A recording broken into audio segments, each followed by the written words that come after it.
There may have been some confusion about the title of this class. It's not going to be upside down arm bars, like inverted guard. I will invert a little bit, but not too much, so everyone's welcome to try.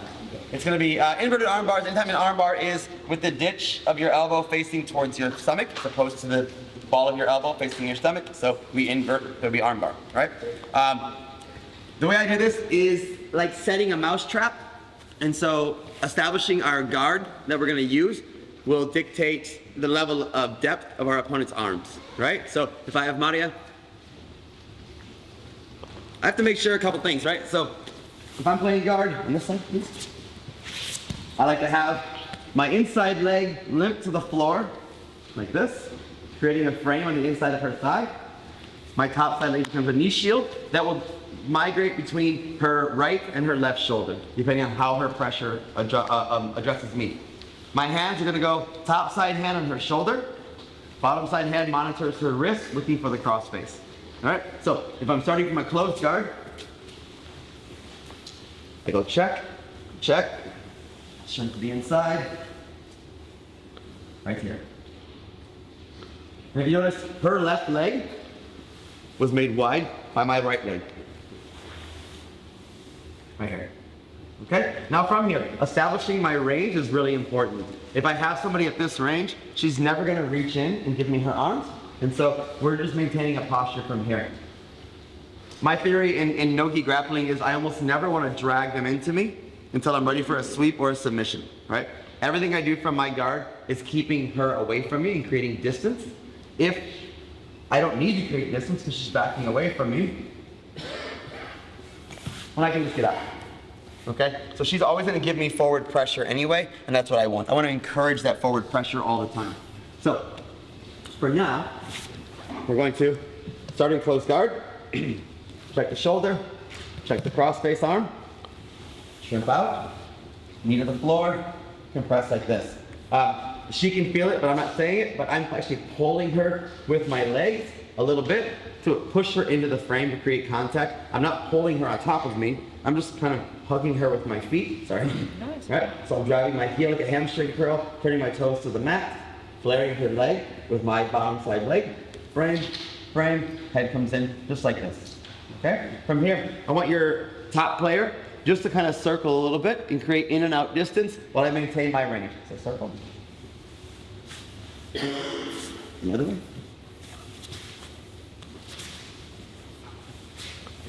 That's all, right? Let's find that first, and then we'll keep adding pieces from there. Let's get it, ready?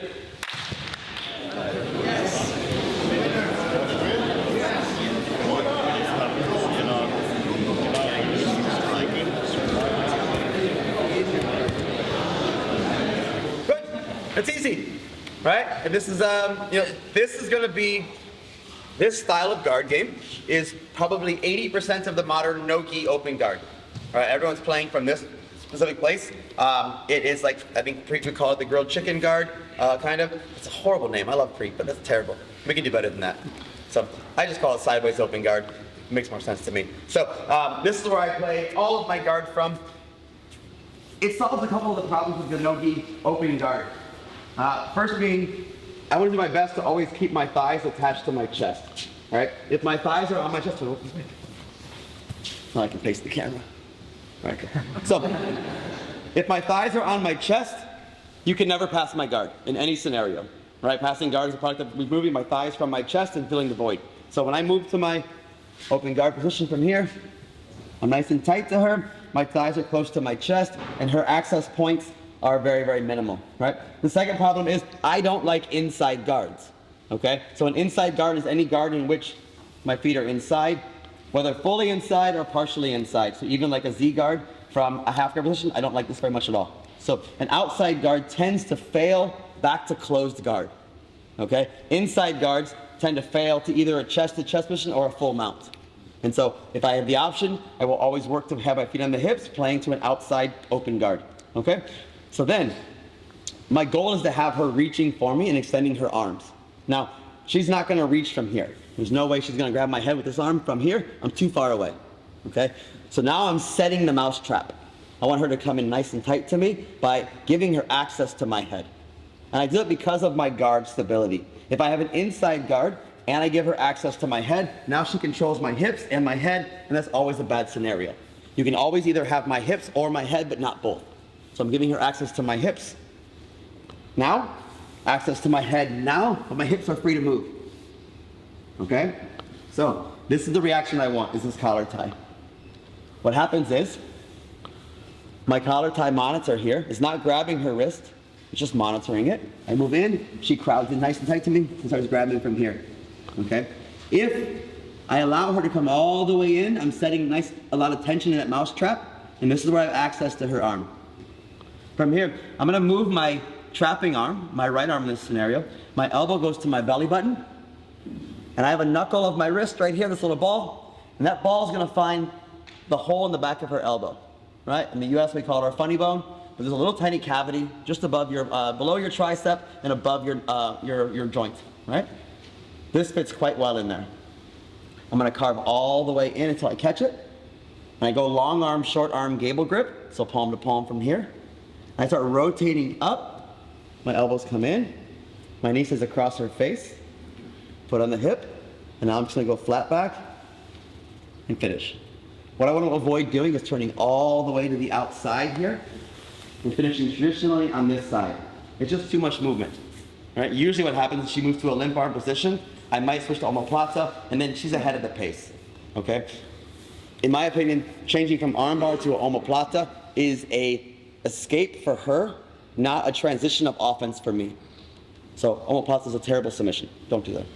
Yeah? So, open guard. She goes deeper to me. I'm nice and low here. I'm giving her access to my head, right? Nothing about this should feel wrong for her. I'm giving her what she wants. My elbow comes to the inside. My knuckle finds the cavity. No gable grip. I'm nice and strong here. And I'm gonna rotate, moving my knee across her face, pinning, finishing downward here. Make sure we're finishing on the top side or on the near side, not all the way to the far side. Does that make sense? Yes. Can you do it from the first position again? Like from closed guard? Sequence? Yeah, of course, yeah. Closed guard, check, check. Moving in. All right, she's crowding nice and tight to me. Some to the outside. Here's my hand. Grabbing. You don't need the foot in the hip. I'll switch between this and this based off of her range and my length compared to her length. So both have good functions. Yeah, and the same thing happens with this top leg. Before I commit to the armbar, this will migrate from top to bottom based off her pressure she's giving me. Every placement of my knee and my left arm, whether it's inside or outside, has a function based off of what her balance point shows me to do. Yeah, so a lot can happen there, and I don't talk about it much because every body feels different. It's up to you to kind of figure out what placement feels the best. But when we go to finish it, my goal is to trap the shoulder, and so it has to move to the inside to pin that shoulder to get a good armbar submission. If I don't pin the shoulder will always drop to the mat to alleviate pressure on the elbow, and that's gonna chase it to the floor. Okay, so when I go to actually add the pressure of the break here, it has to be on the inside of the shoulder I'm breaking, or the elbow I'm breaking, right? If it goes to this side, she will always turn and run from it, and I'm chasing it. So an armbar is always a product of me anchoring the wrist, anchoring the shoulder, and then breaking the elbow. Yeah? So make sure we're pinning here. We're breaking this direction. Sorry. All day, it's gonna hurt. Now we're good, right? Let's break some elbows. No tapping allowed. Ready?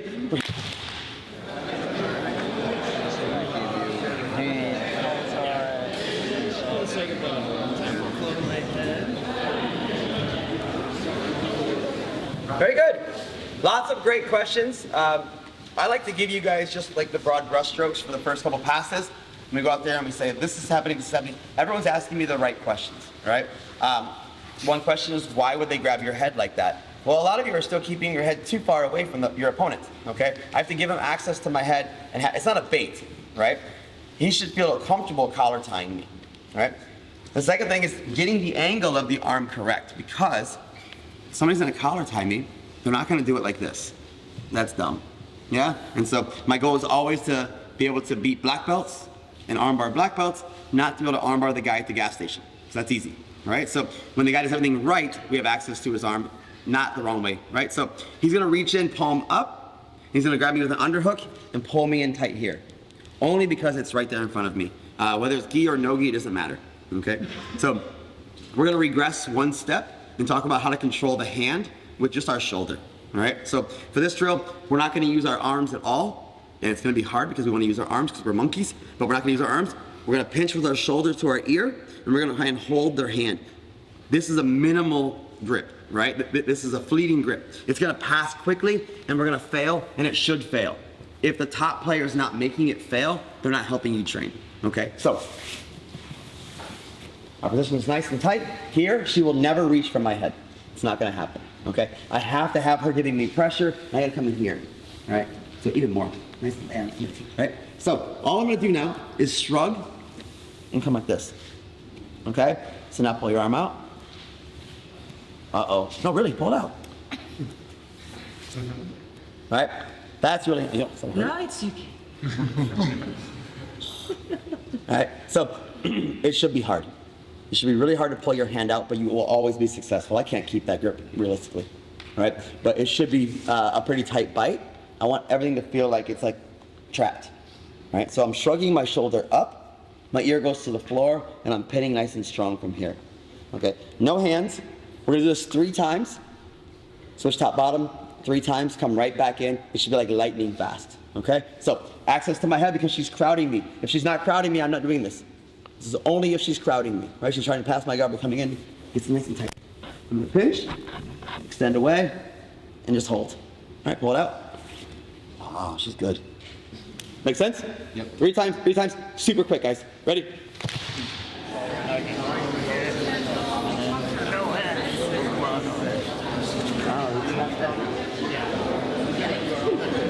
Two more times. Twice. No, twice. Good. We should be able to make some tension there, but we can't hold it forever, right? Most of our grips in no-gi are temporary grips, right? They're just quick in and out, but it's important to have them pretty sound. A big reoccurring thing with my jiu-jitsu is I like to use my arms as straps to hold things in place, right? My arms shouldn't be doing a lot of like weightlifting. They anchor, my elbows come into my sides. The closer my elbows come to my hips, the more sound the structure is. My goal is to eliminate all these joints from a submission, right? Fingers are out, wrists is out, elbows is out, shoulders is out. Everything comes in together. And then I use my stronger core muscles and my quads to extend to break, okay? If I move to extend with my core and my legs and my arms become loose, I'm gaining no pressure, right? So I'm increasing my distance from my opponent without increasing any pressure. And the farther my opponent is away from me, the closer they are to escaping me, right? Everything should happen in a nice tight little ball. I have to be loose enough to move myself into the correct position, but not so loose that I lose my submission. It's a really nuanced idea. So, my position here, I'm in. She makes the flaw, right? She grabs, it's okay, this is okay. Now, as I go to make my submission happen, I'm gonna make my pinch first. Now I've got to get my knuckle of my control arm into the correct place. Once I do that, my arms are going to become ratchet straps, and they strap myself to her. My legs and my core do all the rest of the work. I cannot let my arms move. So I have to rotate down. If she starts to elevate her hips a little bit and pull me in tighter, I may have to go almost upside down, like almost inverted. But I have to bring this arm to the right location without moving her arm. Once I grab this, my elbows come in, and now I'm really strong to her. My arms can't move now. Now, to straighten her arm, I'm gonna drive my knees into her face to get my break. I don't care if it happens on this side or flat. I just can't have it go to this side, right? If it goes to this side, it's not inherently wrong, but I'm creating more distance, and I'm letting her go towards the way she wants to escape, okay? On this direction, I've got my right foot holding her hip down. I'm biting her. My left leg is controlling the shoulder, keeping her from going the direction of the escape. My arms are ratchet straps here, hugging nice and tight, and my shins are gonna push into her face to elongate the arm to get the break. All right? So I'm not gonna get here and relax and then pull her elbow down to my body. All right? It's the opposite. I'm pulling myself to her first and then creating the break by driving away from her. Does that make sense? I'm still getting my nice tight pinch here, Pinch here does two things. I know her hand is in the correct orientation now. If she moves this way and grabs my shoulder down, like palm down, I have a much less grip here. But the cool thing is the initial bite from her was a palm up bite because she wants to collar tie me. So I want to keep that collar tie bite. I pinch in, right? But now I have to move myself all the way underneath her arm to find the location of the elbow. When she goes palm to my shoulder or my trap, it makes no sense for her to grab me this direction, but it's easier for me to grab the elbow. So it's just not very realistic. The real feed is going to be this pull here, okay? I'm in nice and tight, she's pulling into me, she's trying to be heavy, move underneath. I bite, ratchet straps come in, legs push away. So think about giving your upper body a job of controlling the arm, and your lower body has the job of breaking the arm. Everyone got it?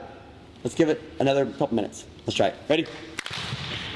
I want to catch that palm on.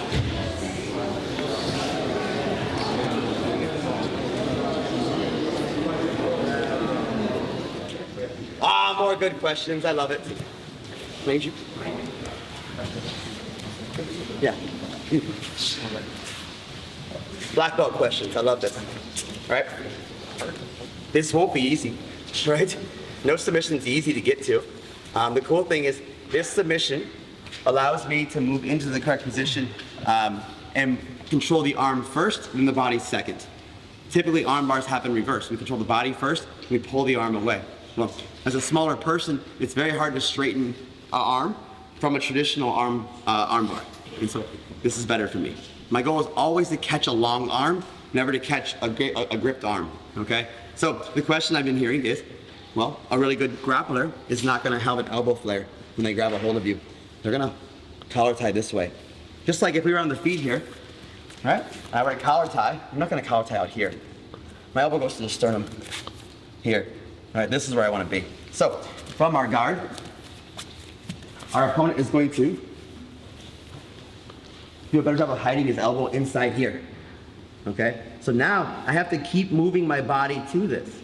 I can't pull his elbow from here. There's no good structure here, right? So this hand might want to come on top and pull, but my strength of pulling laterally is so inferior to his strength. It's never gonna work, right? And even if he tries to stop it and it fails, or my grip fails, it'll always fail to an inside position. It's never gonna fail to the outside. Okay, so this is like, I told Mark, this is Mark's caveman brain working. I'm saying, it's not real, okay? If he puts his palm to my trap this way, I have very easy access to his elbow, but he would never do that, right? So it's not real. We have to have real feeds for our submission. So he collar ties, he hides the elbow, I'm coming underneath here, all right? I may have to almost invert. I have to come to the ground here, let's just step up. Come here. Right? Now I can grab the pull hard. Oh, your left arm grab tight. Come here. Now Megan's having example. This is an inverted arm bar. It's an inverted arm bar. So, but the goal is I have to chase this elbow by getting my hips up and around so that I'm facing his elbow pit. Now I can bite and start turning into him. Okay? The more I rotate, the tighter it gets on faster.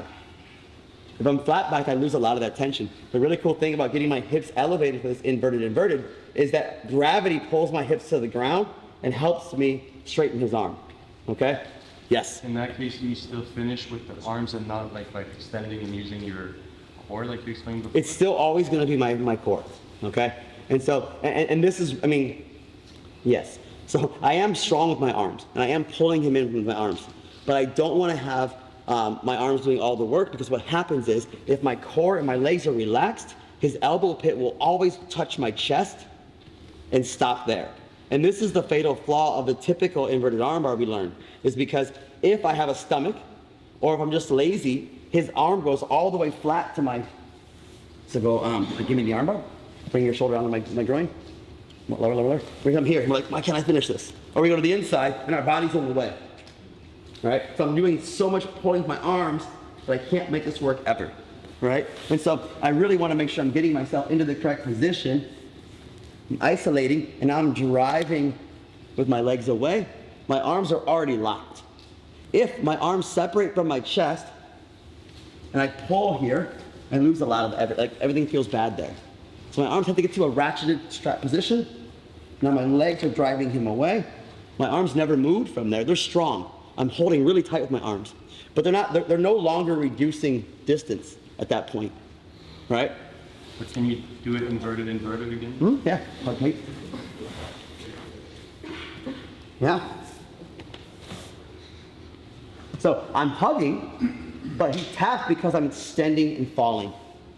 Does that make sense? Yeah. And this is what allows me to have a really large man, have a really tight bite, and I can still bring my whole body to it. Does that make sense? Yeah. So making sure we're not making this easier for ourselves, right? Everything has to have a basis in reality.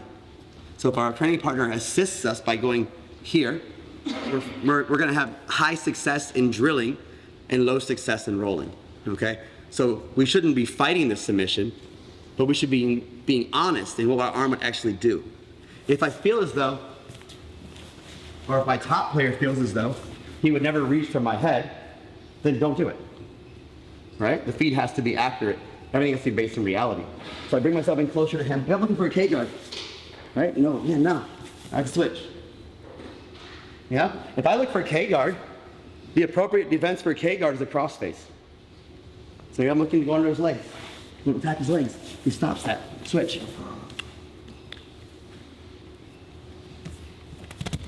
Good? Monica, do you agree? Beautiful. Let's give it a couple more reps. Try to chase the elbow. Get ourselves on top of it, moving our body around the arm, not the arm around our body. Ratchet straps, tuck it in, hip thrust, make it look super sexy. Even you. Try it, ready?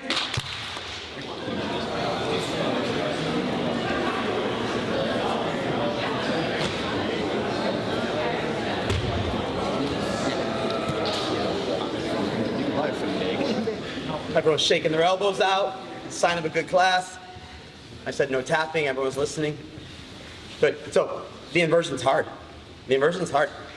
Many times, techniques are harder to do when we drill them than they are to do when it's live because the feed is inaccurate, okay? And so I would say that on most people, I don't have to invert. I can just get to this elbow and go. That's fine, right? We're fine from there. But the reoccurring question for the last 50 minutes is,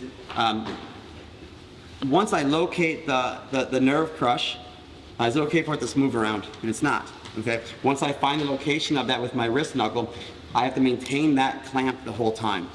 Everything else is me moving my body and their body together, but this cannot slip off of their arm. It's gotta be locked in. And that's why it's so important I chase that by either inverting or by just getting onto my side deeper and deeper and deeper until I find that location, okay? We're gonna do one last thing. We're gonna show it from the top and how I do it from the top position and what happens when they, we either finish it from the top or they roll us over and it becomes this kind of cool drill we can do in a circle, okay? So, if I have Maria, head there. Good. So, I often find this from a failed Americana into a straight armbar, into a violin armbar. Especially if I have a really big person. Maria,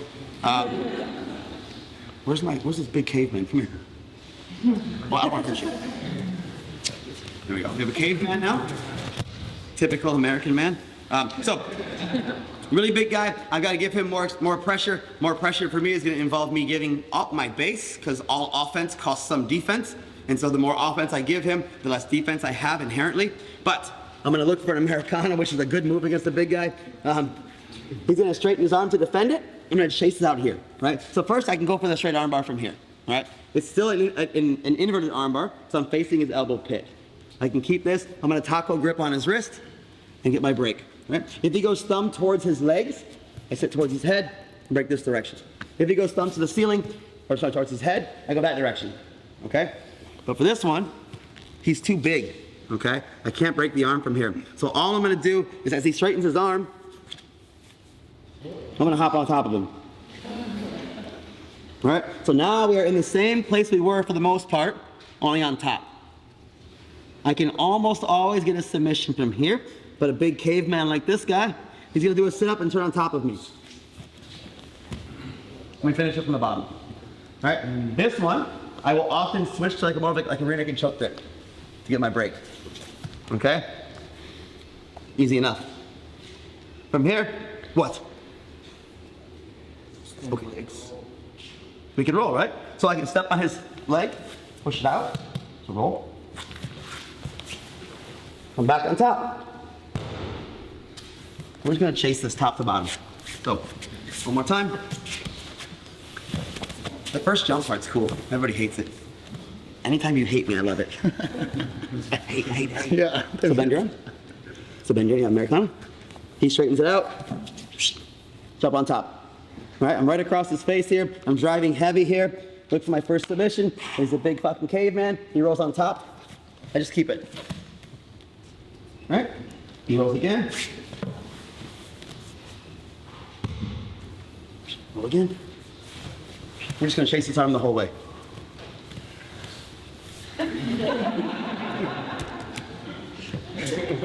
We good? Last piece. Go play. Hey, stop! Don't clap yet. God damn it. If I don't say it ready, don't clap. Okay. So, at this point, I always say the same thing. Feel free to drill any part of this class. If you feel like you're a white belt and you're struggling with all of it, go back to the beginning. Just do that. If you want to fuck up the last part, that's fine too. Whatever you want to do with your 10 minutes, or your 5 minutes.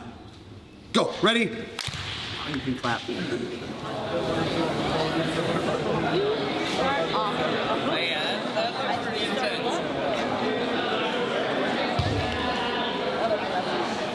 Cool. Everyone did okay. Yeah, like a 15% success rate. I'll take it. For me, this is a fast submission. Okay. It really is a mousetrap. I'm setting the bait. The arm comes in even momentarily. It's a lightning fast submission. Right. And oftentimes, I get this like weird like kung fu movie reaction, where like they pull their arm out and I'm still like, and I hold on to it because it happens so fast. Right? And so like if Mari isn't here and the second she touches my head, I'm not waiting for her to hold tight. Right? I'm monitoring here and she touches and I'm on it like right away. Right? If she pulls it out, right, back to it again. Right? If her top arm comes too close to my head, I'll get the top arm. Yeah? And so I should have this feeling from my opponent that they're like trying to grab hot food out of the oven. Right? Like your croissant's ready and you want to eat it so bad. You're like, yeah? So the second they touch your head, it's gonna be like a viper striking you, right? Really fast. And so then the goal becomes, how can I possibly go from 0% threat to 99% break and then stop without hurting somebody? Now, if we're competing, then they get hurt. It is what it is, right? If we're training, I miss this a lot because I'm trying to be too polite. Right? We can slow it down by biting tighter, but the reality is it's a pretty fast submission, and we can find it from all kinds of cool places. So please keep playing with it. Come find me, ask me questions, roll with me. I'll do my best to break your arm, and then we'll high five with the other one and have a good time. Any last minute questions?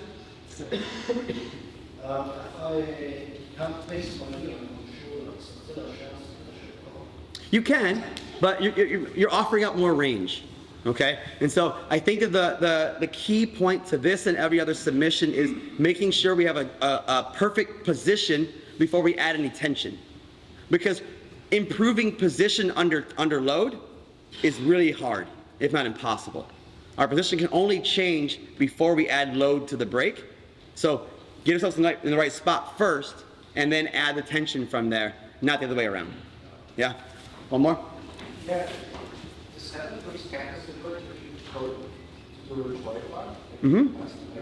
Yeah. So I don't like choi bars at all. I find that a choi bar fails to a guard pass. Yeah, it's very successful, but the failure rate is leading to an inferior spot for me to be in. So like with my game, I'm a small guy, everyone's bigger than me. I need my offense to fail to a defensive position.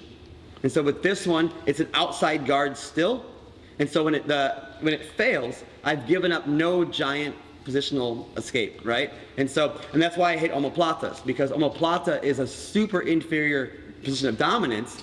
I lost track of the hips, they step over my head, it fails to a guard pass. right? Throwing up a triangle against a really big guy from guard. It fails to a guard pass. And so I got to find submission attempts that I can hit with relatively low commitment so I can fail on them and still have a good position. So Choi bar is a great submission. It's like the hot topic in jiu-jitsu right now. Everyone wants to do Choi bars. I don't like them at all. So, good question. Cool. Let's get a photograph and then we have open mat. So, thank you guys.